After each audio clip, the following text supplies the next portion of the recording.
Hola, ¿cómo están? Qué bueno que nos acompaña nuevamente. Vamos a hablar nuevamente del tesoro más grande que pueda usted tener, su salud. Yo soy el doctor Alfredo Ponce. Acompáñeme a mi consultorio médico. Hoy, en Consultorio Médico, ¿sabes qué es una abdominoplastía? ¿Cuáles son los riesgos, mitos y realidades? Además, todo sobre el pie diabético. Quédate en manos del doctor Alfredo Ponce y sus especialistas. Gracias que nos acompaña nuevamente. En esta ocasión vamos a platicar de cosas que pueden ser muy interesantes. Muchas gentes platican de estos temas y en este programa usted va a escuchar los comentarios, las opiniones de la gente que es profesional en la materia. Médicos certificados, médicos calificados que hicieron su especialidad y bueno, pues en este caso vamos a empezar a platicar de cirugía plástica, todo con miembros del Colegio y Sociedad de Cirujanos Plásticos de Jalisco, que usted puede encontrar en la página cirujanosplásticosjalisco.org. El doctor Irán Fernández. ¿Cómo estás, Irán? Muy bien. Bienvenido. Muchas gracias. Y el doctor Filiberto Álvarez. Muchas gracias. ¿Cómo estás, Fili?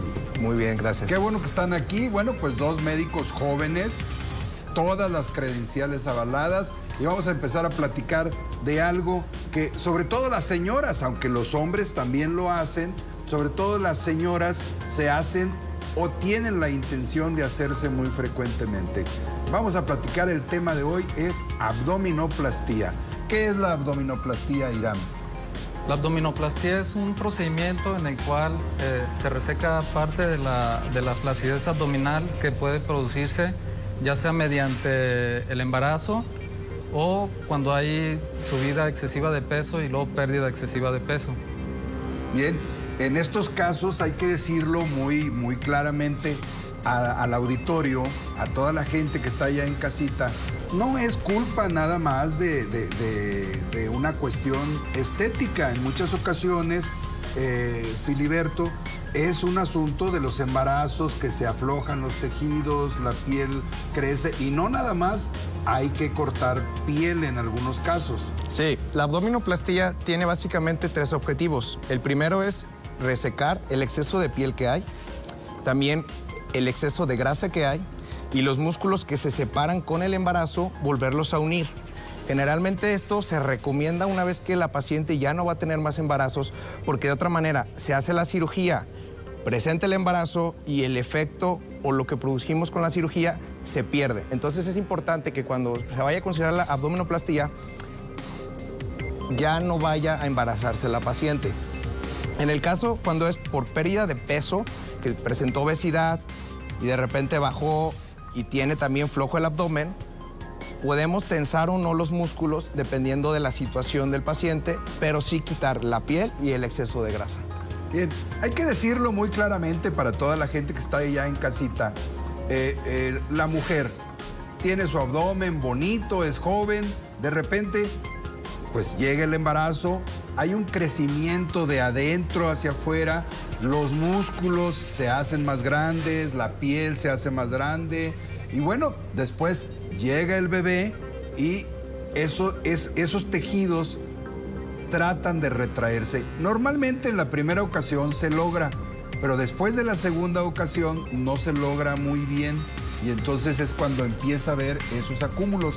Mucha gente dice, Irán, es que fui con el doctor tal y me dijo que bajara de peso, pero no puedo. Y no pueden porque los músculos ya no están trabajando como deberían. Entonces, hay pacientes que ya no pueden bajar de peso y esta es la solución para ellos.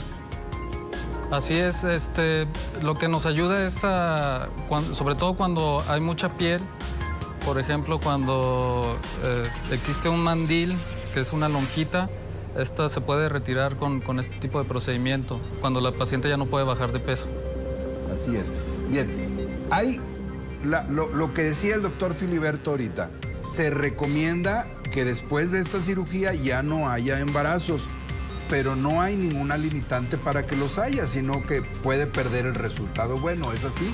Así es, el punto aquí es que se pierde el resultado de la cirugía y Bueno, lo que se va a tener que hacer es reoperar a la paciente si por alguna razón se volvió a embarazar, porque finalmente nuevamente la piel se va a volver a estirar y es difícil que vuelva a retraer a como se logró con la cirugía.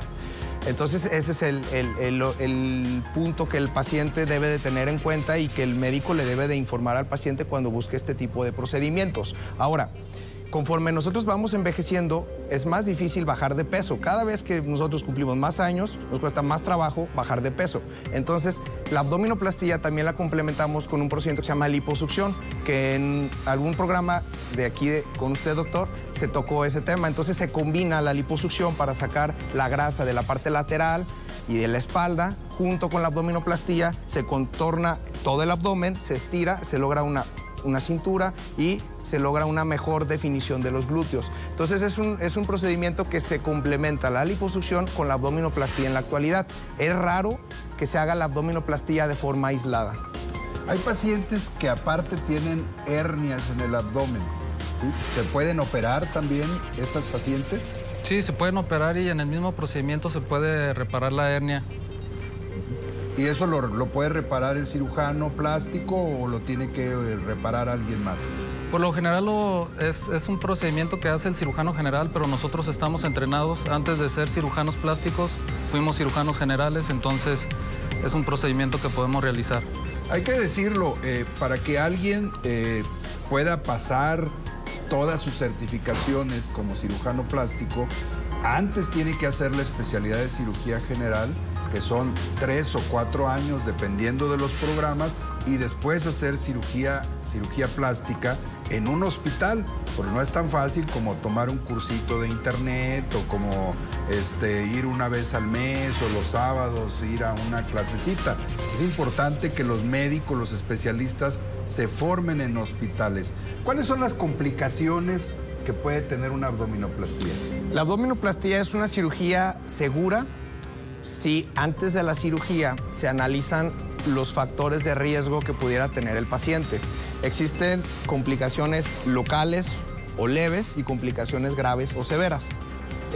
Por fortuna, las complicaciones graves o severas son poco comunes, es menos del 0.05%, y las complicaciones leves son entre un 5 y un 10%. Generalmente es en la zona de la línea del corte o la línea de la sutura del abdomen. A veces hay unas pequeñas aberturas de 5 milímetros, 1 centímetro, que generalmente con cuidados de cremas y curaciones sencillas se puede mejorar. Las complicaciones graves pueden evitarse antes de la cirugía si analizamos al paciente. Una complicación que es temida y que puede pasar en esa cirugía o en otras cirugías son, por ejemplo, coágulos en las piernas. Entonces es importante que el paciente, si tiene problemas de varices en sus piernas, edema o hinchazón en sus piernas, le informe al médico y de esa forma puedan abordar y desde previo a la cirugía prevenir una complicación grave. Ya se operó la paciente. ¿Cuánto tiempo tarda en recuperarse? ¿Qué cuidados tiene que tener? ¿Cuándo puede hacer ejercicio? ¿Cuándo puede caminar? Pues varía de paciente en paciente. En realidad, con que duren con un periodo de descanso de unos 7 a 10 días posterior a la cirugía. Después de la cirugía van a caminar un poquito encorvaditas por unos 5 a 6 días. Posteriormente hay que retirar un dren que se deja, el cual colecciona el liquidito que se forma después de la cirugía. Y puede empezar a hacer ejercicio aproximadamente al mes y medio después de la cirugía. ¿Les dejan alguna venda o alguna faja? ¿Cómo los tratan? Se les coloca una faja por lo menos un mes a mes y medio, lo cual va a hacer que la piel se pegue al músculo para que quede plano el abdomen. Sí.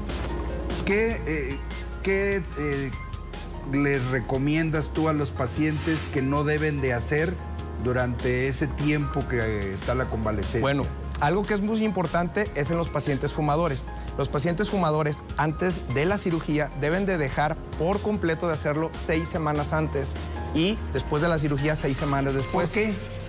Bueno, pues porque se les puede abrir la herida, pueden perder una gran parte del segmento del tejido y finalmente no va a cicatrizar, se va a abrir y entonces va a haber una complicación que es tener una cicatriz enorme tener 1 o 2 meses con curaciones. Entonces es importante que el paciente deje de fumar y no le mienta al profesional con el que acudan que dejó de fumar y sin embargo de una fumadita u otra, porque a veces pasa. Y bueno, unas herramientas que podemos hacer es hacer hasta una prueba si fumó o no con la orina. Pero bueno, lo importante es que hay una confianza entre el paciente y el médico. Y otra cosa importante es, como esta es una aplicatura de los músculos para volverlos a unir, el paciente no puede y no debe levantar objetos pesados, debe de levantar solamente cosas simples. ¿Por qué? Si hace un gran esfuerzo, el músculo se puede desgarrar y se puede abrir el corset interno que nosotros hicimos para mejorar o reforzar el abdomen. Entonces, durante 8 semanas se debe de cuidar.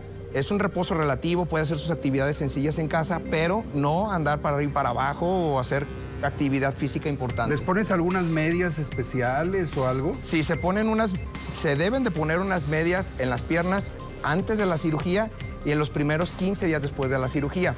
Es importante que el paciente después de la cirugía no esté encamado, sino se integre a un estilo de vida tranquilo en su casa, haciendo actividades pequeñas, pero que esté caminando. Si el paciente se encuentra encamado, muy posiblemente puede empezar a presentar complicaciones no deseables. Te llega un paciente, doctor Irán, un paciente llega a tu consultorio y te dice, yo quiero que me haga la abdominoplastía, que me deje con la cinturita de Thalía, que me ponga también busto y que me opere la nariz y que me arregle las orejas. ¿Qué se puede? En teoría sí se puede, pero lo mejor es hacer procedimiento por procedimiento o a veces combinamos 2 o 3 procedimientos. Ya más de 4 sí ya prolonga los tiempos quirúrgicos y puede aumentar el riesgo de una trombosis venosa. Es importante que usted sepa que ninguna cirugía está libre de riesgos. Así es que no ande buscando usted eficientar la lanita que tiene ahí en el cochinito diciendo, oiga, pues de una vez aprovecho y me opero desde la frente hasta los juanetes, porque lo que está usted haciendo no es ahorrando, sino poniéndose en peligro cada vez más. Aquí la situación es muy, muy sencilla. Debe de usted concentrarse en qué es lo que se quiere hacer y aparte de eso debe de hacerlo con un médico que sea calificado y después de eso en un hospital que sea calificado. Hay un caso, Filiberto, muy importante ahorita en de una presentadora, le llaman ellos, de la televisión, que perdió toda la piel de su abdomen. Se le hizo una escara. ¿Por qué suceden esas cosas? Generalmente, cuando se pierde la mayoría de la piel del abdomen es porque cuando se hizo una combinación de procedimientos, fue una liposucción con una abdominoplastía, se realizó de forma muy agresiva y se perdió cierta nutrición de la piel e hizo que se perdiera eso. También el cigarro nos puede producir eso. Es por eso que deben de dejar de fumar 6 semanas antes. Y mucha gente no lo toma en cuenta. Mucha gente cree que es cotorreo y entonces dice, pues no le digo que fumo. ¿Fuma? No, no fumo. Pero pues hasta fuera del consultorio están ahí.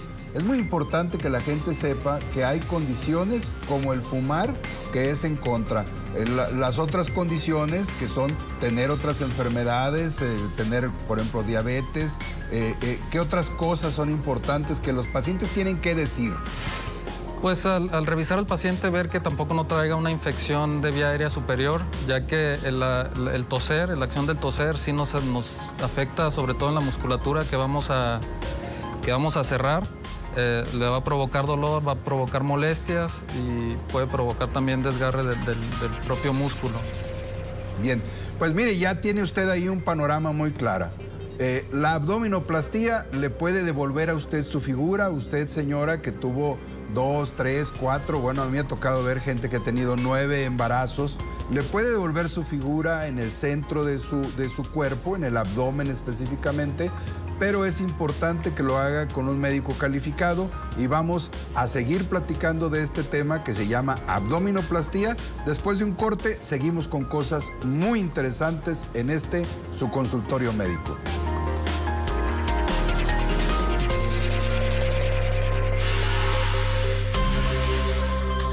¿Sabías que la abdominoplastía puede eliminar las estrías que comúnmente aparecen después de un embarazo o cuando has tenido una pérdida de peso considerable?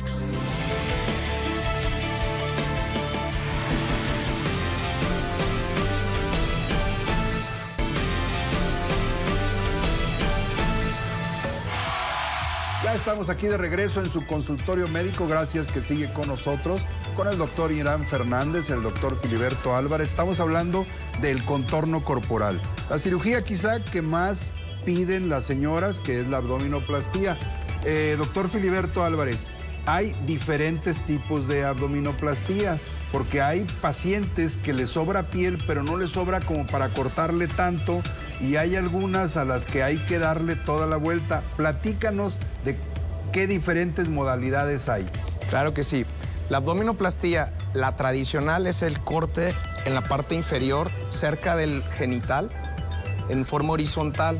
Esa es la clásica y es cuando se alcanza a traer toda la piel de sí hasta abajo. Hay otra variante cuando la piel no está tan laxa o no sobra tanto, solamente se hace un pequeño corte, que es la mini abdominoplastía. Solamente se hace el corset de la parte inferior del abdomen y se reseca la parte... Como si fuera una cesárea. Como si fuera una cesárea un poquito más grande. Luego están los pacientes que les sobra exceso de piel hacia abajo y hacia los lados. Y ahí es cuando hacemos la abdominoplastía que le llamamos en flor de lis, porque es una T, es el corte inferior y el corte vertical. Entonces, se tracciona la piel en el corte vertical, así, y en el corte horizontal se tracciona hacia abajo. Después tenemos cuando tienen también flacidez en la parte posterior, se hace una abdominoplastía circular. Literal, todo el contorno junto con los glúteos y la espalda se hace la tracción de la piel para poder lograr un contorno más definido y acabar con esa flacidez que hay adelante y atrás. Hay pacientes, Irán, que han perdido mucho peso. Actualmente con la cirugía bariátrica, de repente tenemos pacientes que nos llegan y han perdido 150 kilos, una cosa impresionante. ¿A ellos qué les podemos ofrecer en cuanto al abdomen? Pues se le puede ofrecer la abdominoplastía en flor de lis, la abdominoplastía circular, ya es toda circunferencial, y pues en sí también la paniculectomía, si es necesario nomás quitar piel. Es muy importante que la gente sepa que si está en esos casos, no se pueden hacer muchas cirugías a la vez, pero son pacientes que tienen problemas nutricionales, problemas con sus proteínas, problemas de cicatrización y bueno, pues a ellos les sobran 3 kilos en los brazos y 8 kilos en el abdomen y 5 kilos en las piernas. Entonces, uno no puede quitar tanto porque los mete en riesgo de entrar en un problema muy grave, ¿verdad? Así es. Entonces, aquí el asunto es que la valoración, que es otra cosa muy importante. Usted que está en casita, nos pasa muy frecuente a todos, Irán. Te mandan un mensaje y quieren que les mandes un presupuesto por redes sociales. Aquí lo trascendente es que tienen que ir a tu consultorio para que tú los veas. ¿Qué les puedes decir a esos pacientes? Así es, hay que hacer una valoración previa a la cirugía. No nomás se puede dar un presupuesto de cuánto sale la cirugía. Hay que valorar a cada paciente de manera individual para saber qué es lo que necesita. Si se necesita solo un abdomino, si se combina abdominoplastía con liposucción, y cada paciente es diferente. Claro.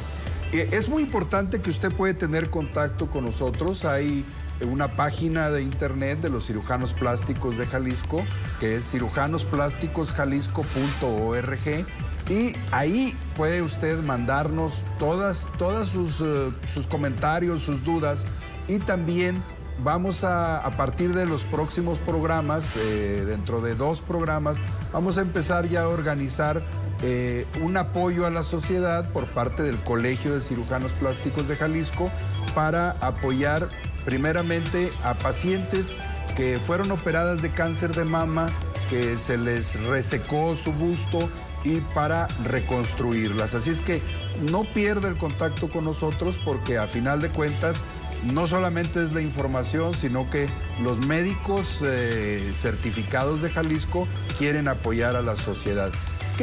¿Cómo podemos concluir con un mensaje sobre la abdominoplastía, el contorno corporal?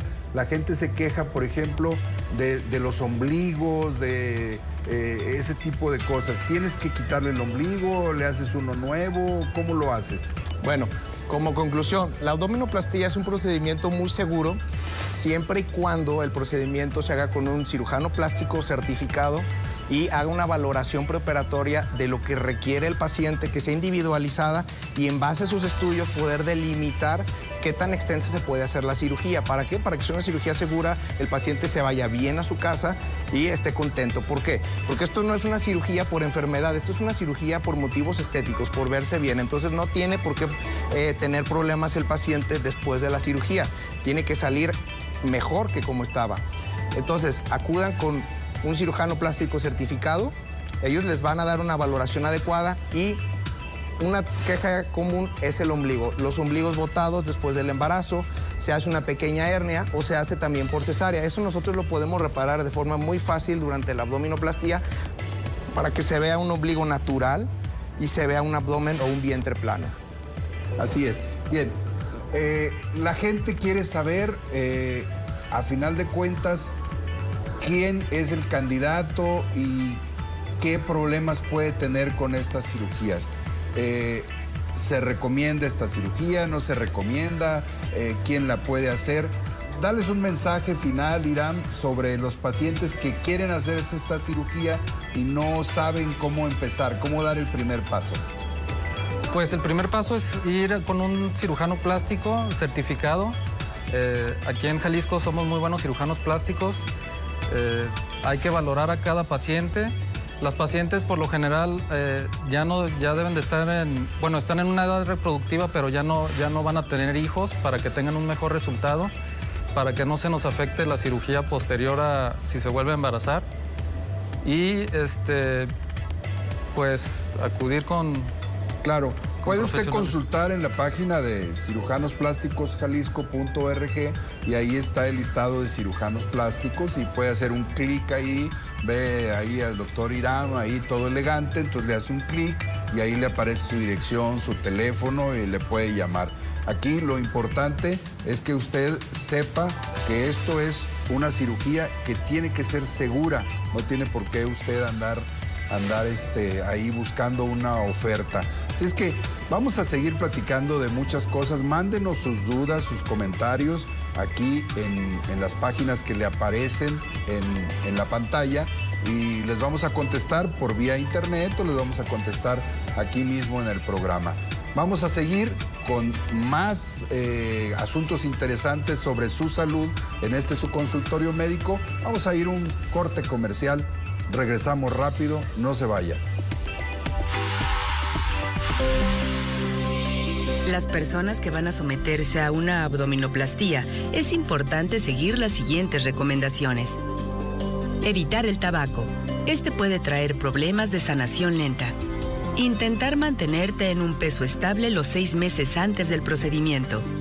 Mantener una correcta hidratación de la piel abdominal. Hacer un chequeo antes de la operación para descartar hernias u otros problemas que puedan ocasionar dificultades en el procedimiento.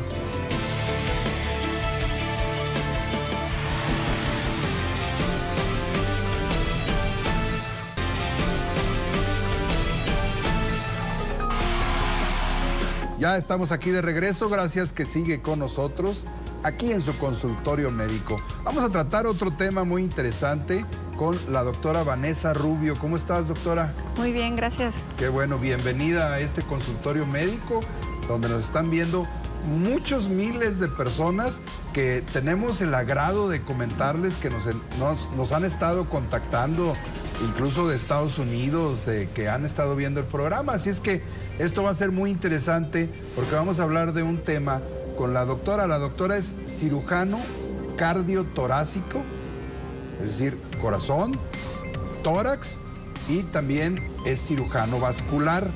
Todos los vasos sanguíneos pueden ser tratados en cirugías muy especializadas por gente muy entrenada que para su especialidad necesitan estudiar como 20 años. Es así, ¿verdad? Más o menos. Sí. Muy bien, y vamos a platicar de un tema interesante, la diabetes. ¿Qué tiene que ver la diabetes con un cirujano vascular? Platícanos de la diabetes, doctora. Bueno, la diabetes es un problema de salud que cada vez se hace más actual porque, sobre todo en nuestro país, vemos que cada vez tiene más predominio en la población general. y eso provoca que veamos mucho más pacientes diabéticos con mayor severidad de enfermedades de diferentes orígenes, ¿no? Pueden tener insuficiencia renal, problemas vasculares en general.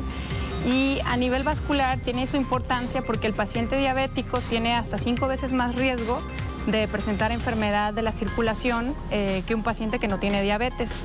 Otra causa también es, la insuficiencia renal nos empeora un poco la parte vascular también. Entonces ahí van un poco de la mano. Y el paciente diabético también tiene otra característica que pues empeora un poco el cuadro porque es un paciente que está sometido a cambios de sensibilidad en sus piernas. Entonces esto promueve que tenga, que no sienta, a veces puede pisar un clavo y no sentirlo y la herida se infecta, entonces ya tenemos un pie diabético. Que es un pie que está cursando con una infección o un problema ¿Qué en es general. un pie diabético, doctora? Un pie diabético se puede definir como de 2 tipos principalmente. Pues es un pie con riesgo a perderse en una persona con diabetes. En general puede ser de tipo infeccioso o de tipo vascular o puede ser una combinación de los dos tipos.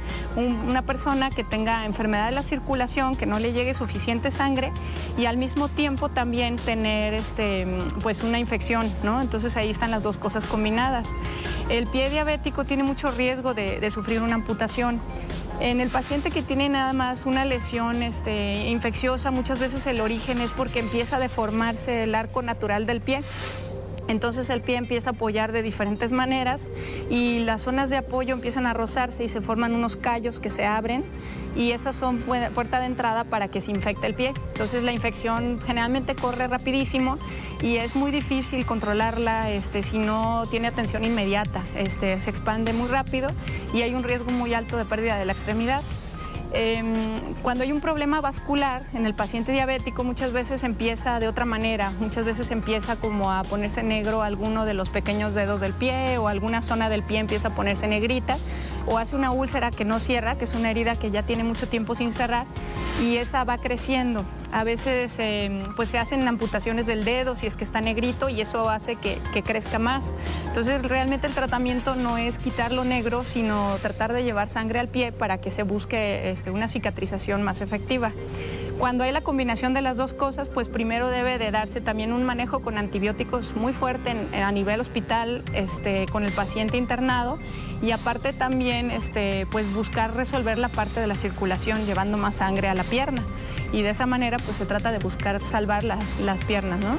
¿Cómo se le puede llevar más sangre al pie de alguien que está enfermo? ¿Qué es lo que hacen ustedes como especialistas en el área? Bueno, hay diferentes mecanismos. Puede ser llevando un puente con cirugía abierta para llevar sangre, sobre todo en arterias más grandes o si se presta eso. Sin embargo, cada vez más, como vemos, ha avanzado la tecnología en todas las áreas, igual en la medicina, y los tratamientos son cada vez menos invasivos. Hay tratamientos que son cateterismos, que pues quizás... ¿Qué es un cateterismo? Lo que más se conoce quizás es a nivel de las arterias del corazón, es dilatar las zonas que están estrechas de calcio. Los vasos por dentro. Sí, por dentro, o sea, hacen una punción en la arteria y a través de eso se avanzan pequeños alambritos flexibles como un riel, como una guía, y sobre esos balones que dilatan las zonas de las estrecheces. Esos alambritos en la punta traen un balón. No, más bien nos sirven de riel para meter sobre esos un balón. Y entonces el balón tiende a dilatar la zona de la estrechez. Se empezó a hacer en cardiología hace varios años y ahora ya más bien se hace a nivel de toda la circulación. Y eso nos permite, con una punción, pues prácticamente resolver las estrecheces en arterias que antes eran pues intratables. Y muchas veces eso nos da un gran beneficio en el paciente diabético porque las enfermedades en el paciente diabético suelen ser debajo de rodilla, la parte de la circulación. Esa es la zona donde las arterias están estrechas y están cerradas y estos pacientes muchas veces ya eran candidatos a amputación. Ahora, pues con el advenimiento de esta tecnología, pues son candidatos a poder reabrir esas arterias con una punción. Entonces hace que tanto la recuperación sea mejor y el paciente tenga una oportunidad de cerrar sus heridas. Mucha amputación en paciente diabético. yo como cirujano plástico también tuve que hacer la especialidad de cirugía general y la practiqué un tiempo. Uno de mis grandes traumas era que me programaran una amputación. Sentía yo como que era demasiado destructor y bueno, pues que estoy hablando de hace 25, 30 años. Qué bueno que ahora hay este tipo de posibilidades para la gente, pero ¿son posibilidades que están al alcance de la gente o son así como muy caras? Desgraciadamente, al ser una terapia que es, pues todo es importado, por así decirlo, todos los insumos, entonces eso lo hace que sea costoso. Tristemente, a nivel nacional, pues lo encontramos en la medicina privada y nada más en algunas instituciones grandes, por ejemplo, en los centros médicos, ¿no? A nivel nacional, pues en el DF, en Monterrey o en Guadalajara, que son las principales ciudades que lo manejan. Realmente fuera de estos centros grandes es muy difícil que los pacientes accedan a estos tratamientos. ¿Sabemos cuánta gente tiene diabetes en México y cuánta gente se complica con pie diabético? ¿Tenemos alguna idea? No hay una estadística así de complicaciones del pie diabético porque, bueno, tristemente a nivel de México no llevamos muy bien la parte de estadística, por ejemplo, en amputaciones asociadas con eso o así. Sin embargo, bueno, sí se conoce el hecho de que, por ejemplo, es la segunda causa de mortalidad la diabetes a nivel de México, ¿no? Fíjese usted, diabetes, segunda causa de mortalidad en México, no es algo que pueda dejarse así fácilmente, ¿sí? Ahora, ¿cómo podemos ayudarle a los pacientes que ya son diabéticos para que no lleguen a tener un problema como este y requieran que ustedes lleguen a salvar ese miembro? Bueno, lo más importante es la prevención. Una es el manejo de adecuadas cifras de glucosa, ¿no? Que lleven bien su dieta, que estén controlando su hemoglobina glicosilada a que esté debajo de 7. Y esto pues va a hacer que sea un paciente de bajo riesgo. La otra es que traten de usar un calzado cómodo para evitar las zonas de roce, que formen heridas, pues digamos con el calcetín o con el roce del zapato. O sea que sí traten de invertir un poco en el calzado o en una plantilla adecuada para los cambios de deformidades que pudiera estar teniendo su pie, ¿no? Para que no se vayan a rozar. Otra es que se revisen los pies todos los días porque realmente pues, pueden traer una lesión inadvertida. A mí me ha tocado ver pacientes que traen una tachuela y no se enteran, al menos en la revisión. ¿Una tachuela en el pie? Enterrada en el pie o a lo mejor pues se dieron cuenta porque mancharon el calcetín o cosas así. Por Entonces, su falta de sensibilidad que tienen ya por lo mismo afectado de la diabetes. Ahora, ¿son pacientes que tienen diabetes de muchos años o no necesariamente? Generalmente un paciente con diabetes de 20 años de evolución ya estamos hablando que ya trae una enfermedad arterial bastante significativa. Entonces, si el paciente empezó con una diabetes, sobre todo mal controlada en la juventud, va a tener mucho más riesgo a edades más tempranas. Entonces, se recomienda pues que trate de ser un paciente disciplinado porque realmente la calidad de vida de un paciente disciplinado va a ser mucho mejor a largo plazo que en un paciente que pues no cuida ni de sus pies, ni de su diabetes, ni nada de esto. Disciplinado es con su alimentación, con su medicamento, con su actividad física, es decir, es todo un complejo, ¿verdad? Sí. ¿Qué les podemos decir a los pacientes que ya tienen un problema de pie diabético, una úlcera que no les cierra? ¿A dónde tienen que ir? ¿Con quién tienen que ir? Porque ese es otro problema que es muy importante. Mucha de la gente que tiene problemas diabéticos se ponen por ahí no, pues que el nopal es muy bueno y entonces duran 3 meses comiendo nopal y a la hora de la hora pues ya perdieron 3 meses. ¿Qué es lo que les recomiendas tú con tu experiencia a esos pacientes que ya traen un problema? Pues lo ideal es que busquen una atención temprana. En cuanto estén presentando una lesión, luego la atiendan. Si ven que esa lesión pues crece o algo, luego ir a buscar atención.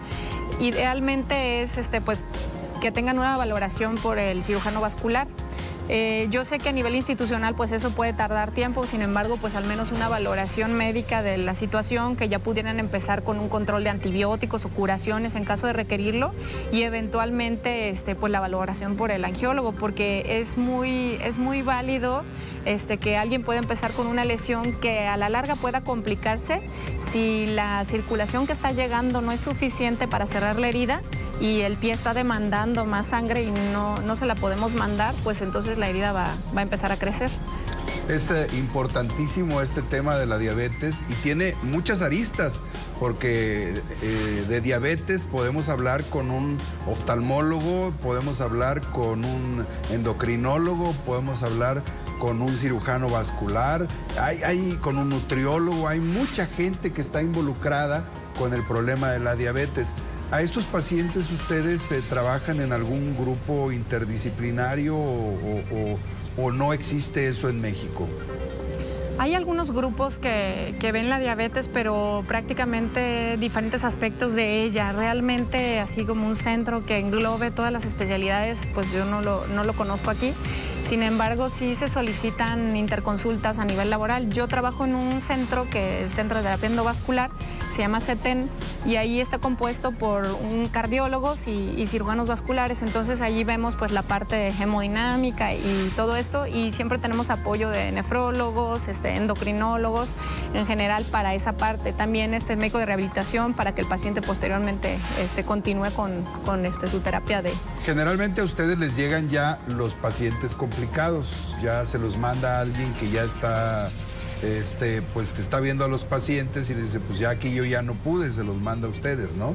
Depende, porque muchas veces el paciente que empieza con algo de síntomas puede tener síntomas desde que ya le cuesta caminar distancias cortas generalmente. O pocos pacientes vienen con la dificultad de caminar un poco distancias más largas, que es como empieza a notarse la falta de circulación. Normalmente con distancias cortas empezamos a ver que ya hay cierta limitación y entonces el paciente viene a ver qué está pasando. Pero algunos ya vienen con heridas abiertas, otros ya vienen porque empezó a cambiar de color el pie, y otros pues bueno, ya fueron referidos por otros médicos que les han dado seguimiento antes. Llega tu paciente, trae una úlcera espantosa ahí, lo metes a quirófano, le destapas los vasos sanguíneos, empieza a llegarle más oxígeno. Después, ¿qué cuidados hay que tener? Tenemos que continuar con los cuidados de la herida. En un principio el paciente con la herida abierta no debe estar apoyando porque puede lastimarse los tejidos al estar caminando y así. Se le pide al paciente que no se movilice, que trate de estar en cama, por lo mismo para no macerarse. Y pues los cuidados de antibióticos y continuar en vigilancia para ver que pues ese proceso de cicatrización siga. ¿Y cuánto tiempo le puede tardar en estar ya activo? Es variable. Normalmente los casos en los que tenemos heridas es porque ya estamos buscando un salvamento de extremidad. Tenemos grados de severidad de la enfermedad, entonces los grados con herida ya los consideramos el grado más extremo, que está a punto de perder la pierna.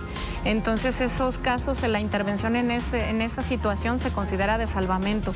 Y el tiempo de evolución depende mucho de las características de cada paciente. Si el paciente pues está bien nutrido, si lleva, pues se comporta bien después de la cirugía, pues no anda apoyando todo esto.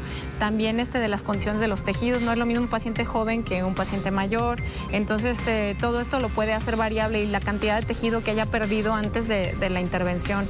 Entonces, por lo general son meses, pero depende de qué tanta extensión de tejido hubiera tenido al principio. Yo tengo muchos amigos como usted, seguramente conocidos, familiares que tienen diabetes y que a veces no se dan cuenta de los riesgos que tienen a futuro cuando no se cuidan. Esto que está diciendo la doctora es algo en lo que ustedes que son diabéticos no se quieren ver. Así es que hay que escucharlo, hay que ponerlo en práctica, porque estos son consejos muy importantes y muy valiosos para su salud, porque esto siempre puede terminar en una amputación, cuando no en cosas más graves. Entonces, nada de que, se me olvidó mi insulina y me subió, pero ya la bajé, porque todo eso importa, ¿no? Sí, claro. Yo pienso que es un manejo multidisciplinario y pues sí, realmente llevar un buen control y todo, pues entra el internista, ¿no? El cardiólogo también para que esté vigilando al paciente, el endocrinólogo. Realmente sí, pues hay muchas especialidades que deben de manejarlo, y al ser tristemente una enfermedad que afecta pues todos los órganos muchos de los órganos del cuerpo, ¿no? Y realmente el paciente diabético tiene que hacer conciencia antes de que presente las complicaciones, porque ya que las presenta ya es demasiado tarde. Muy bien. Bueno, pues ya lo sabe usted, la diabetes es una enfermedad que puede ser controlable, en la que usted puede vivir prácticamente normalmente, pero todo su futuro depende de su cuidado. Doctora Vanessa, muchas gracias. Vamos a seguir Muchas aquí. gracias. Vamos a continuar después de unos consejos comerciales para concluir nuestro programa con algunas preguntas y con algunos comentarios finales. No se vaya, regresamos rapidito.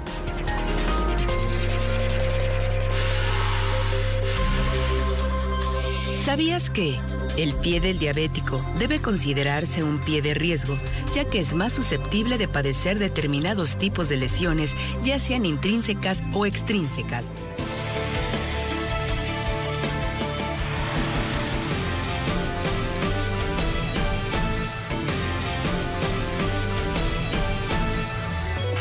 Estamos aquí de regreso, gracias que sigue con nosotros allá en casita. Estamos hablando del tesoro más importante que puede tener usted, que es su salud. Este es su consultorio médico, el día de hoy hablando de contorno corporal, de abdominoplastía y de pie diabético.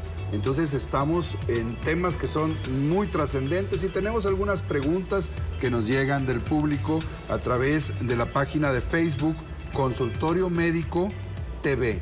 Así nos puede contactar también usted para mandarnos preguntas y aunque pues haya pasado ya el tema, mándenos las preguntas, se las contestamos por Facebook o se las contestamos aquí mismo en el programa. Recuerde que esto se trata de usted y nosotros porque sin paciente no hay consultorio médico. Bien, doctora Vanessa, a ver, dice, empecé a usar sulfadiazina de plata para pie diabético. Y ya que llevo 3 meses sin que la herida cierre del todo, pero desde que la uso, mi herida supura un líquido amarilloso con un poco de sangre. ¿Esto es normal o debo suspenderlo? Bueno, la sulfadiazina es un medicamento que usamos que nos ayuda en las curaciones. ¿Es una crema? Es una crema, es eficiente. Sin embargo, hay que ver si está bien indicada. Primero habría que ver si no hay un problema de base, que no haya un déficit circulatorio que necesite arreglarse primero. Y si es así, entonces pues eso es lo primero que habría que hacer. Podemos usar la crema si hay bordes que estén, digamos, de piel muerta, por así decirlo. Sin embargo, nunca va a ser el tratamiento la crema por sí sola. Necesitamos antes la valoración de cómo está la parte circulatoria. ¿Hay alguna otra crema que también se use, aparte de la sulfadiazina? Podemos usar geles cicatrizantes, pero generalmente es cuando ya la herida está encaminada a que empiece a cerrar. Y en este caso, como realmente no ha tenido ninguna valoración, no sabemos si pudiera ser una herida infectada o realmente le falte sangre o así, para ver cómo podríamos apoyarla más. ¿Se debe de vendar? ¿Le pones la sulfadiazina y lo vendas o lo dejas descubierto? Normalmente, por ejemplo, nosotros en una herida ya que ya vemos, digamos, la parte vascular ya está resuelta o no hay tanto problema vascular, pues hacemos la limpieza, colocamos la sulfadiazina de plata y la cubrimos con gasa y una malla que se llama Retelast. Generalmente usamos esa para no colocar un vendaje que pueda lesionar más o apretar la circulación que pudiéramos tener local. La experiencia personal como cirujano plástico y habiendo atendido muchos quemados en mi época del Hospital Rubén Leñero en México y el Hospital Pediátrico de Tacubaya, es que la sulfadiazina sí cambia de color porque la plata se oxida y cambia de color y puede oler feo, especialmente cuando la herida no está bien limpia. Entonces a veces cuando la quitamos la gasa está medio prieta, medio babosa, entonces no se asuste. Lo que sí debe de asustarlo es si usted no está en manos de un profesional, ¿verdad? Que se lo haya dicho la vecina y que le esté untando ahí nada más. Debe de ser un profesional el que lo esté vigilando. Bien, vamos a doctor Filiberto. Dice... ¿hay razones por las que no puedo someterme a una cirugía estética del abdomen, a una cirugía plástica del abdomen? Sí, sí hay razones. Primero, la cirugía plástica estética del abdomen, el 90% se la realiza a las mujeres y el 10% a los hombres. De las personas que vienen a consultar, las personas que tienen exceso de peso, no se pueden hacer una cirugía de abdomen. Primero es necesario estar dentro de un rango de peso seguro para poder considerar la cirugía y entonces hacer el contorno. ¿Qué es un peso seguro? Bueno, nosotros lo calculamos a base de un índice de masa corporal, donde en base a la proporción de la altura con el peso, determinamos un número y hay una escala. Cuando es menos de 30 es cuando puede ser candidata a la cirugía. Más de 30 entra en el rango ya de obesidad y no es candidata a cirugía. ¿Por qué? La obesidad es un factor de riesgo para que se complique la cirugía desde la herida y trombos en la pierna.